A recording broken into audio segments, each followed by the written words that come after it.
A man charged with a Washington County triple murder will go to court in Louisiana before returning to Tennessee. Unicoi County deputies are hoping a meth bust this weekend will lead them to 6 other criminals. Record rainfall and historic flooding continues to ravage South Carolina. Good evening, I'm Anissa Hammour. The news at 11 starts now. You're watching News Channel 11 in your corner at 11.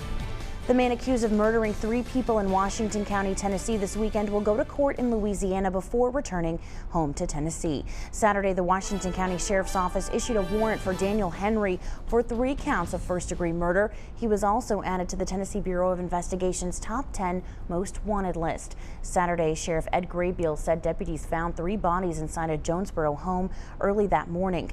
Graybeal says Central Dispatch got a call from California saying the suspect had called a friend to say he'd killed his family. 66-year-old Kenneth Henry, 55-year-old Melody Henry, and 64-year-old Barbara Hammonds were found dead inside their home on Skyline Drive. Graybeal said Henry then went on the run and investigators suspected he was armed and dangerous. U.S. Marshals caught him last night when he used his real name to check into a hotel in New Orleans. He's being held in the Orleans Parish Prison. Graybeal says his court date in Louisiana will likely be next week. At that point, the judge will ask if he wants to be extradited back to Tennessee. If he says yes, the Washington County Sheriff's Office will pick him up and bring him back. A traffic stop for a missing headlight landed 1 man behind bars for meth charges, and investigators believe this may lead them to other meth offenders. Officers with the Unicoi County Sheriff's Office discovered a meth lab in a man's car yesterday during a traffic stop. The investigation then led officers to his home on Tweed Lane, where they found 3 one-pot meth labs. The gentleman and his mother lived there.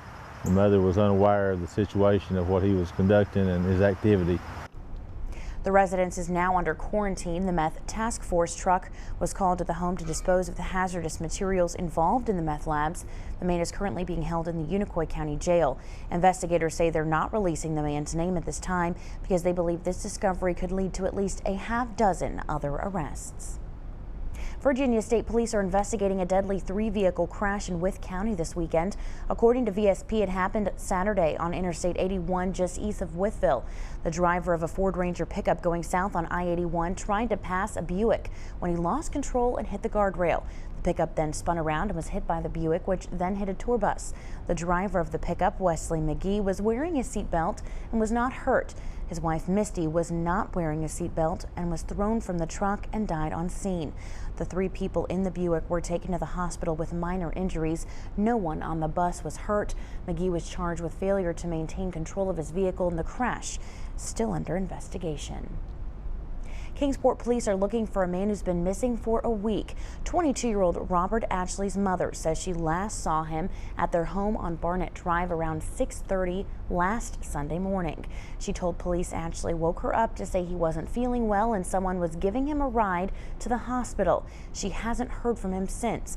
Investigators said his mother received several text messages from her son's phone, which caused her to believe someone else might actually have it. If you have any information about the case, call Kingsport Police at the number on your screen. Another Kingsport man has been missing for almost 3 weeks now. 80-year-old Eugene Marshall, who suffers from Alzheimer's disease, walked away from his home on September 17th and has still not been found. If you have seen Eugene Marshall, you're asked to call the Kingsport Police Department at the numbers on your screen. Thousands of people in South Carolina woke up this morning to historic rainfall. Emergency workers took boats to rescue stranded motorists and people trapped in their homes as floodwaters surged. 5 people in the Carolinas are dead from weather-related incidents. Andy Rose has more. We have lost everything. Record rainfall is hitting South Carolina hard.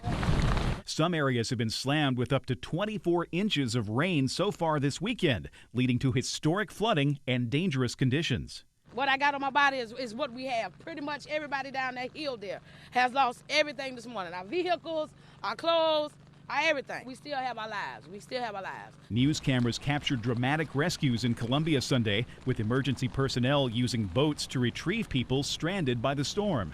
Basically, the entire state has been hard hit by these floods. It's a historic flood, the likes of which we haven't seen. We've got swift water rescue teams that are in place now just trying to get people out of the water. Local authorities say they've carried out about 140 water rescues in one county alone. Officials are telling everyone to stay home and call for help if conditions get dangerous. President Obama has already declared an emergency in South Carolina, freeing up federal dollars to help with the crisis. South Carolina Governor Nikki Haley told reporters the rainfall was monumental. We haven't seen this level of rain in the Lowcountry in 1,000 years. That's how big this is. The National Guard has been activated as another 8 to 10 inches of rain were predicted to fall over most of the state's coast late Sunday through Monday. I'm Andy Rose reporting. South Carolina isn't the only state affected by weather as Hurricane Joaquin moves northeast into the Atlantic Ocean. Residents along the East Coast can expect high winds and coastal flooding through Monday.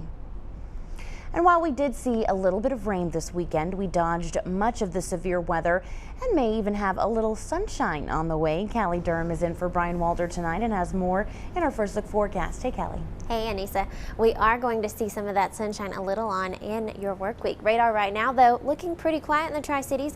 We're not seeing too much cloud cover. We are going to see some cloudy skies tonight, and we are hanging on to a 20% chance of rain overnight into your Monday, where we'll see only a 10% chance of rain. So there is that possible chance for showers, but really not anything serious, maybe a light rain or two. As you can see, the Carolinas are still experiencing a lot of rainfall. These yellows, oranges, and reds, that's heavier rain coming off the Atlantic, and because of the wind direction, it is heading toward the west, so we are going to escape some of these showers, thankfully. Tri-City's not going to see too much rain as we move toward your work week. Good news for a lot of people I know after this current conditions this past weekend. Our General Shell Skycam showing you downtown Bristol. Beautiful night out there, 61 the current temperature, 54 for the dew point. Pretty light winds right now. Some current temperatures around the region, 54 in Boone, 59 in Wise, 63 in Jonesville. So we're going to stick around with some of these temperatures as we head into your overnight. Anissa? Thanks, Callie.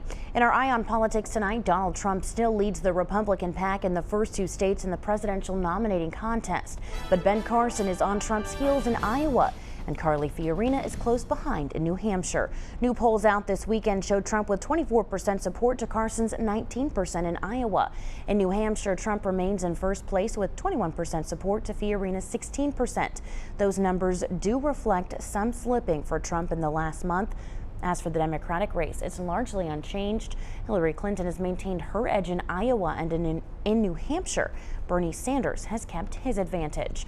Meanwhile, Rand Paul says he's not dropping out of the 2016 Republican presidential race anytime soon. The Kentucky senator said Sunday on Fox News Media Buzz, despite dour poll numbers, he plans to be in it for the long haul.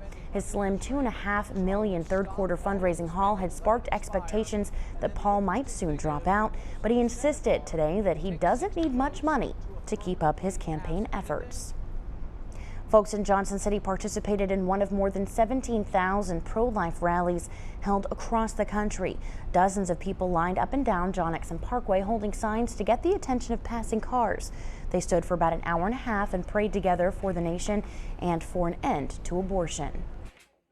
A new life is created at the moment of conception. If that life is allowed to develop, it becomes just like all of the rest of us. The life that she's carrying inside of her is important to God. God created that life, and that's not really her decision whether or not that child should live or die, because Christ gave it a life and that child should be allowed to live.